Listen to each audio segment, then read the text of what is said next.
بہت سے لوگ کہتے ہیں کہ مذہب ایک انفرادی اور شخصی ایک عمل ہے، شخصی چیز ہے، اس کا اجتماعیت سے، ریاست سے، آئین اور قانون سے، معاشرت سے، بین الاقوامی تعلقات اور معاہدوں سے، امن اور جنگ سے، حکومت اور ریاست سے اس کا کوئی تعلق نہیں ہے، تو پھر یہ نبی کریم صلی اللہ علیہ وسلم کا دین نہیں ہے۔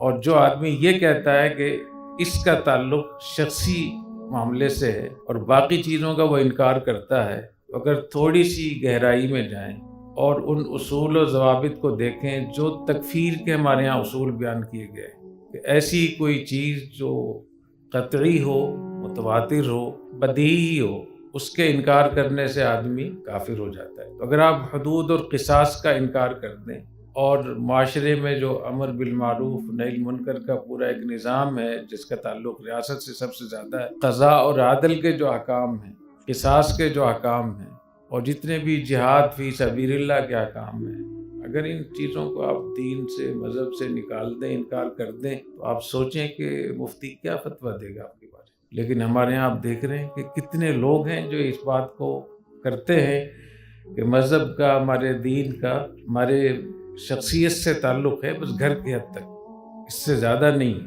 اور لوگ اس پہ فخر کرتے ہیں کہ ہم نے بڑی بات کی۔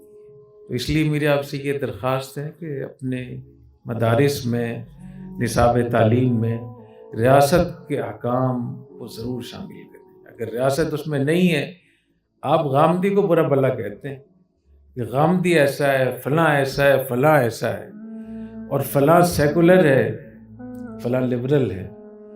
تو میرے خیال میں ہم بھی تو سیکولر لبرل ہیں۔ سیکولر اور لبرل کی دو قسمیں ہوتی ہیں۔ وہ یہ کہتے ہیں کہ ہماری دنیا کے ساتھ آپ کے دین کا کوئی تعلق نہیں ہے، ہم ان کو کیا کہتے ہیں؟ سیکولر۔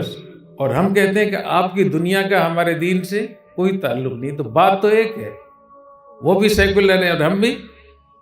بڑی بات سمجھ رہے ہیں نا؟ تو آپ حقائق پر جائیں، حقیقت پر جائیں، جو باتیں اڑی ہوئی ہیں، ہماری زبانوں پہ جاری ہیں، ان کو دیکھ لیں اس کے پیچھے کوئی حقیقت بھی ہے یا نہیں۔